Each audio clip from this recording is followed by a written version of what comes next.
बिस्मिल्लाहिर्रहमानिर्रहीम। अस्सलाम वालेकुम स्टूडेंट्स। आज का हमारा टॉपिक है न्यू क्रिटिसिज्म। सबसे पहले जो है हम न्यू क्रिटिसिज्म को जो है वो अंडरस्टैंड करने की कोशिश करते हैं कि what is new criticism. New criticism is a 20th century movement and a dominant trend both in Britain and America. The name New Criticism is taken from John Crow Ransom's work The New Criticism 1941. New criticism एक 20th century की movement है जो Britain और America में start हुई और ये एक न्यू क्रिटिसिज्म बुक लिखी गई जिस जॉन क्रो रैनसम्स की 1941 में।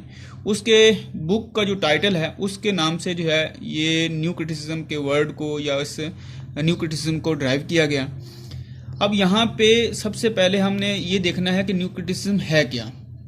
न्यू क्रिटिसिज्म में सबसे पहले जो फोकस किया जाता है वो है टेक्स्ट के ऊपर जो है फोकस किया जाता है, क्योंकि इसमें वो तमाम एलिमेंट्स जिसमें इरा, एज और इसके अलावा ऑथर्स की बैकग्राउंड, उसकी बायोग्राफी, वो तमाम एलिमेंट्स को जो है वो रिजेक्ट कर दिया जाता है और टोटली जो है वो टेक्स्ट के ऊपर फोकस करके उसको जो है वो एनालाइज किया जाता है और उसको अंडरस्टैंड किया जाता है, जिसको हम न्यू क्रिटिसिज्म का नाम देते हैं। अब यहाँ पे हमारे पास है the new criticism focus on formal aspects. For example these formal aspects use to identify the theme.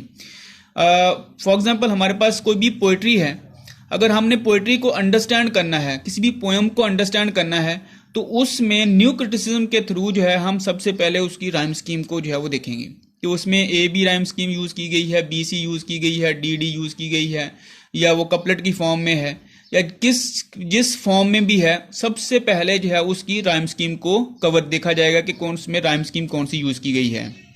दूसरे नंबर पर जो है हम देखेंगे मीटर, तो उसमें मीटर कौन सा यूज़ किया गया है, आयम्बिक पेंटामीटर है या इसके अलावा जो है कोई और टेट्रामीटर है या इसके अलावा कोई और किसी किस्म का जो है मीटर यूज़ किया गया है।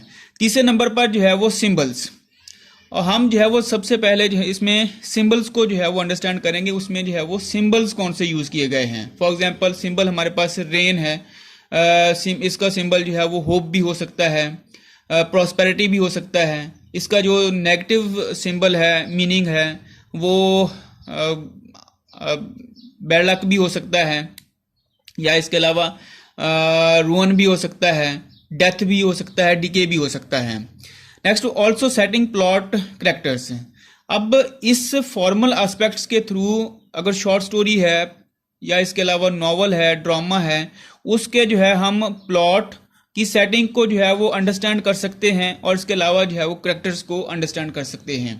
लेकिन यहाँ पे हमने सिर्फ जो है वो फोकस करना है टेक्स्ट के ऊपर, ना कि जो है वो किसी भी दूसरे एलिमेंट्स के ऊपर जो है वो फोकस करना है। Also focused on paradox, ambiguity, irony, यानी कि इन तमाम एलिमेंट्स के ऊपर भी जो है वो फोकस किया जाता है। यानी कि ये तमाम एलिमेंट्स जो है वो फॉर्मल एस्पेक्ट्स के वो न्यू क्रिटिसिज्म के ऊपर जो है वो बेस करते हैं। नेक्स्ट है इसके की features of this movement. Authors background is not important. अब सबसे पहले जो है जो इसका की फीचर है कि इस न्यू क्रिटिसिज्म में ऑथर का जो बैकग्राउंड है वो बिल्कुल भी इम्पॉर्टेंट नहीं है। उसके पढ़ने की, उसको अंडरस्टैंड करने की, उसके एज को, इरा को, उसकी बायोग्राफी को पढ़ने की बिल्कुल भी जरूरत नहीं होती। Rejected extra textual sources, biography related to the text. अब जो टेक्स्ट के रिलेटेड जो बायोग्राफीज होती हैं उनको पढ़ने की, उनको जो है वो बिल्कुल भी जो है वो जरूरत नहीं होती। नेक्स्ट हमारे पास है text must be red by the technique of close reading. अब यहाँ पे न्यू क्रिटिसिज्म जो है वो बेस करता है क्लोज रीडिंग के ऊपर, यानी कि अगर टेक्स्ट को अंडरस्टैंड करना है तो उसमें सबसे पहले जो है हमें क्लोज रीडिंग करना होगी। क्लोज रीडिंग जो है वो analysing through formal aspects of text, यानी कि इसमें जो है एनालाइजिंग के थ्रू जो है जितने भी उसके फॉर्मल एस्पेक्ट्स होंगे उसको पढ़ना होगा।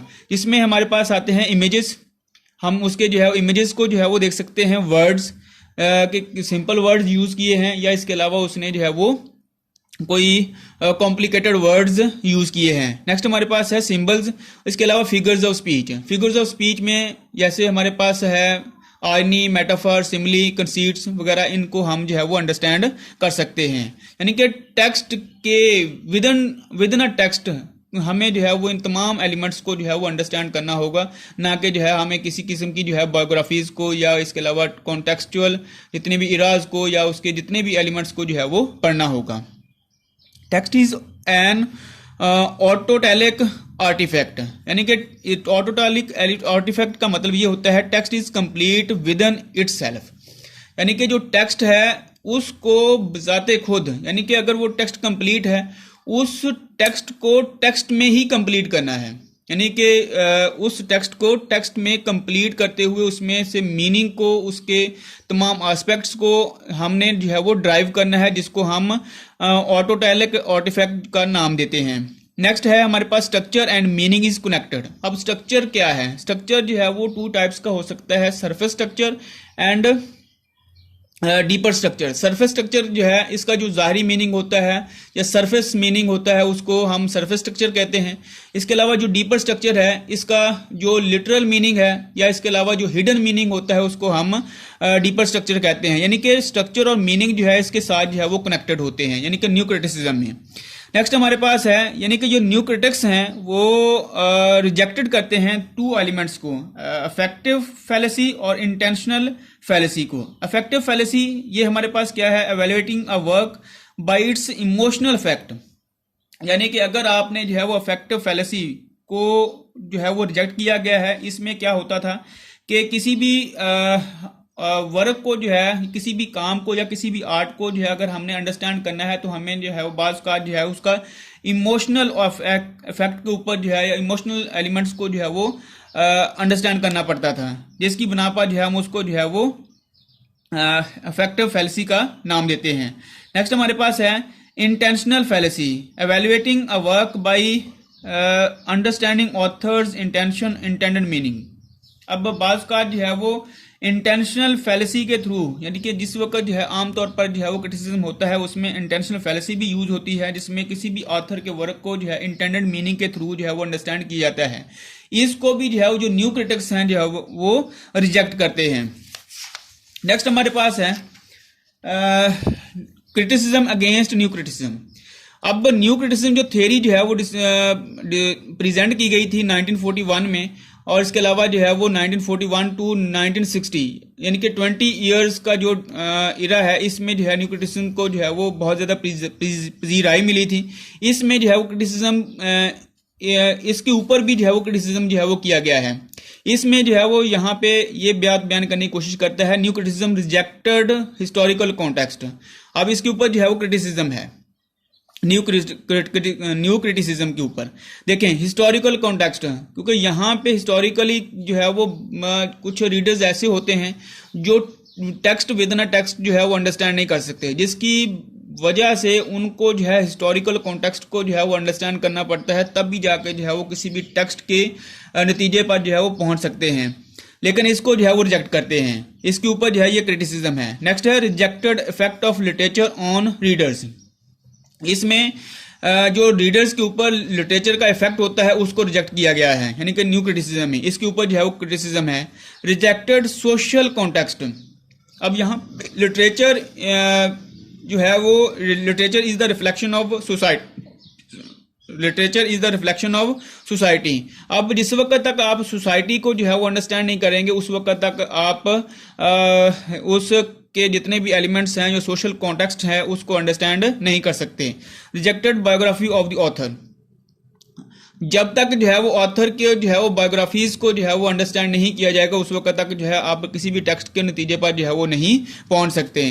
Formal aspects are not enough for understanding writer, यानी कि जितने भी फॉर्मल एस्पेक्ट्स होते हैं जिसमें हमारे पास यूज किए गए थे इमेजेस या इसके अलावा राइम स्कीम थी, मीटर था, सिंबल्स थे, पैराडॉक्स था, एम्बिगिटी थी या आयरनी वगैरह जो है ये फॉर्मल एस्पेक्ट्स थे। इनके थ्रू जो है वो राइटर का जो बेसिक कॉन्सेप्ट है या वो जो किसी भी बात को जो है वो समझाना चाहता है, क्लियर करवाना चाहता है रीडर्स को, वो उसको जो है वो अंडरस्टैंड क्लियर जो है वो आसानी के साथ जो है वो नहीं किया जा सकता। यानी कि ये क्रिटिसिज्म था न्यू क्रिटिसिज्म के ऊपर जो थ्योरी जो है वो या मूवमेंट जो है वो 20th सेंचुरी में 1941 में जो है वो स्टार्ट हुई और 1960 यानी कि 20 ईयर्स तक जो है ये थ्योरी जो है वो 20th सेंचुरी में जो है वो राज करती रही और इसके थ्रू जो है वो किसी भी मीनिंग को, किसी भी एवेल्यूएशन को या इसके अलावा जो है वो किसी भी टेक्स्ट को क्रिटिसाइज करने के लिए जो है वो इसको जो है वो यूज़ किया गया। इसमें बहुत से राइटर्स थे, जिसमें हम आई.ए. रिचर्ड और इसके अलावा टी.एस. इलियट वगैरह जो है इसमें इंक्लूड हैं। So this is our topic about new criticism. Students, अगर कोई किसी किस्म का क्वेश्चन है या कोई किसी किस्म की क्वेरी है तो आप माइक्रोसॉफ्ट टीम में सेंड कर सकते हैं। ओके जी, अल्लाह हाफिज़, शुक्रिया।